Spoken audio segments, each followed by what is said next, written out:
Yeah. Lahat ng mga rapper sa Pilipinas ay nagsimula lang bilang tagahanga. Plastic ka na kapag di mo sinabi naging idol mo si ganito noon.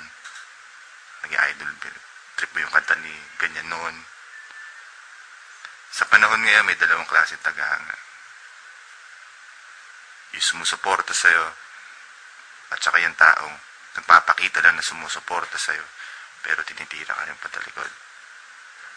Ginagamit ka lang. Ang totoo dyan, hindi nila alam kung ano ang pressure kapag nandito sa ganitong estado ka na. Wala akong gagawa, men. Pakinggan nyo lang ito. Para sa inyo ito. Tagahanga. Minsan ako'y naging kagaya mo rin. Ang mga kanta ng idol ko'y nililipsing ko sa salamin. Nangangarap ng maging tanyag habang kumakanta sa banyo. Iniisip na sana kanta ko din na mapatugtog sa radyo. Maglabas ng CD, magkaroon ng tours at shows. Lalabas sa TV, mahal ng mga G's at hoes. But D's and flows ay kulang to get G's and go. It's addictive like V's and throws and Jesus knows. At kahit talong mo pa kahit kanino, basta nasa harapan ng liwanag, nasa likod ang anino. Ginawa ko na yakin, ginamitan ng talino. Kasi malino, pag binasi ko sa ibang tao ang taling ko. Di ako ang pinaka pero di rin ako bokya. Okay lang yun, basta alam ng lahat na di ako kopya. Ngayon di kailangan hulaan kung sino ko sa tulaan. Tamaan ako sinong tamaan, pakinggan nyo to at tularan. Ito ay para sa mga nagmamahal at mga taong sa akin ay galit. Ako'y kagaya nyo rin na tumitingin sa tala at nag-iisip kung ako nga ba ay makakatulay sa paghihintay. Ako'y naiinip pero okay lang yan. Okay lang yan, man. Yeah. Pagkat minsan ako'y naging kagaya mo rin. Nakakahirit ang punchline tungkol sa alak bago to inumin. At paglasig na makikipagsuntukan sa kapabata. Pag uwi sa bahay, diretso sa kwarto at gagawa ng kanta. Pagising sermo ng magulang ang almusal. Pag-asa daw sarap ay para lang umasa sa dasal. Ang tinan. Okay teka, sige lang pasok sa kaliwa pero labas sa kanan tenga. Ano kayang magandang tema? Kasi tatlong kanta para sa demo sa tunggali ay bitin. Pero pagduda sa kakayahan ko ay mali na. Kasi ang kantang galing sa puso di pwede maging mahina. Gusto ko ring humawak ng mikropono at makalayo. Masabing isang gabi sa entablado ay naging sayo. Maging alamat gaya ni Ending Kabisote. Kaya nagsanay magsulat katumpas ng 20 karote. Ito ay para sa mga nagmamahal at mga taong sa akin ay galit. Ako'y kagaya nyo rin na tumitingin sa tala at nag-iisip kung ako nga ba ay makakatulay sa paghihintay. Ako'y naiinip pero okay lang yan. Ito naman para sa mga detractors and critics, man. You know? Sa likod ng mga kantang pagkatakot-takot ay mga tunay na taong kayong manggimbalatang nakabalot sa katawan na namamandal pag kinagat ng lamok. Marunong din magsawat, makaramdam ng pagod at antok. Manutok at mantusok ng patalim kapag naudyok. Mapaputok ng baril, papalag kapag nasuntok. Maramdaman ng bigat ng responsibilidad na pasalig ba ang tanawin na nasa tuktok kesa nasa paanan ng bundok. Malayo ka nga sa araw, malayo naman sa dagat. Iba yung katabi mo yung ulap kesa makalasa ng alat. Ibig kong sabihin parehas tayong tumitingin sa mga talat. Huwag mong isipin na di tumatago sa CD ko ang aking bala. Iba ang kapangyarihan ng makata kesa sa tagahanga. Pagkat kami rin ang namimili ng mga tagamana. At kung sino ang tunay na karapat-dapat na magpatuloy. At kung sino dapat bigyan ng respeto at hindi apuloy. Ito ay para sa mga nagmamahal at mga taong sa akin ay galit.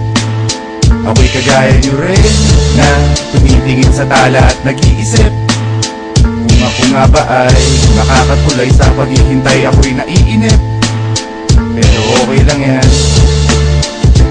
Okay lang yan, man.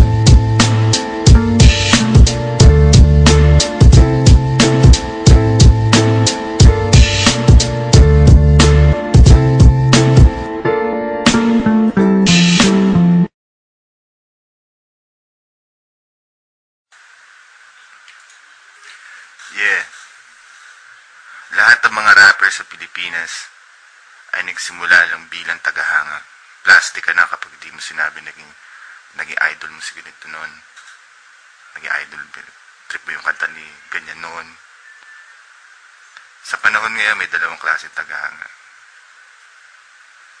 Yung sumusuporta sa'yo at saka yung taong nagpapakita lang na sumusuporta sa'yo pero tinitira ka rin patalikod. Ginagamit ka lang. Ang totoo dyan, hindi nila alam kung ano ang pressure kapag nandito sa ganitong estado ka na. Wala akong gagawa, men.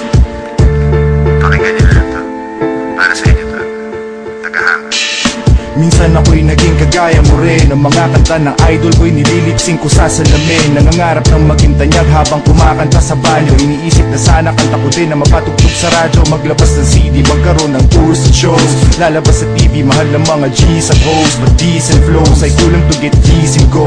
It's addictive like V's and throws and Jesus knows. At kahit talong mo pa kahit kanino, basta nasa harapan ng liwanag, nasa likod ang anino. Ginawa ko na yakin, ginamitan ng talino. Kasi malino, pag binasi ko sa ibang tao ang taling ko. Di ako ang pinaka pero di rin ako bokya. Okay lang yun, basta alam ng lahat na di ako kopya.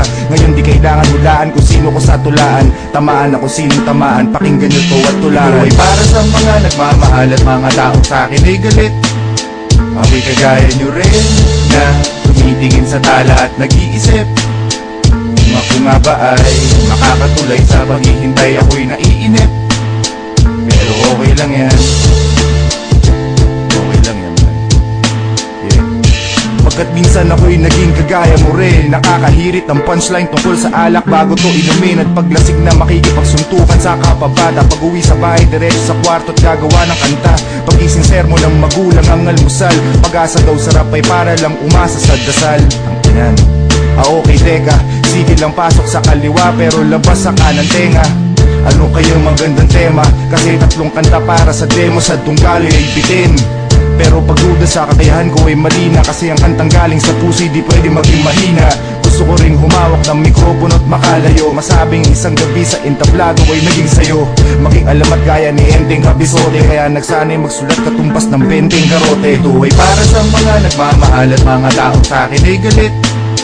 Ako'y kagaya nyo rin na tumitingin sa tala at nag-iisip kung ako nga ba ay makakatulay sa paghihintay. Ako'y naiinip pero okay lang yan. Ito naman para sa mga detractors and critics man.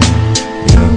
Sa likod ng mga kantang pagkatakot-takot ay mga tunay na taong kayong manggimbalatang nakabalot sa katawan na namamantal pag kinagat ng lamok.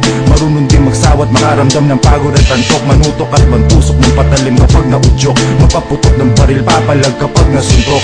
Maramdaman ng bigat ng responsibilidad na pasalig ba ang tanawin na nasa tuktok kesa nasa paanan ng bundok. Malayo ka nga sa araw, malayo naman sa dagat. Iba yung katabi mo yung ulap kesa makalasa ng alat. Ibig kong sabihin parehas tayong tumitingin sa mga talat. Huwag mong isipin na di tumatago sa CD ko ang aking bala. Iba ang kapangyarihan ng makata kesa sa tagahanga. Pagkat kami rin ang namimili ng mga tagamana. At kung sino ang tunay na karapat-dapat na magpatuloy. At kung sino dapat bigyan ng respeto at hindi apuloy. Ay para sa mga nagmamahal at mga taong sa akin ay galit. Ako'y kagaya nyo rin na tumitingin sa tala at nag-iisip kung ako nga ba ay makakatulay sa paghihintay. Ako'y naiinip pero okay lang yan.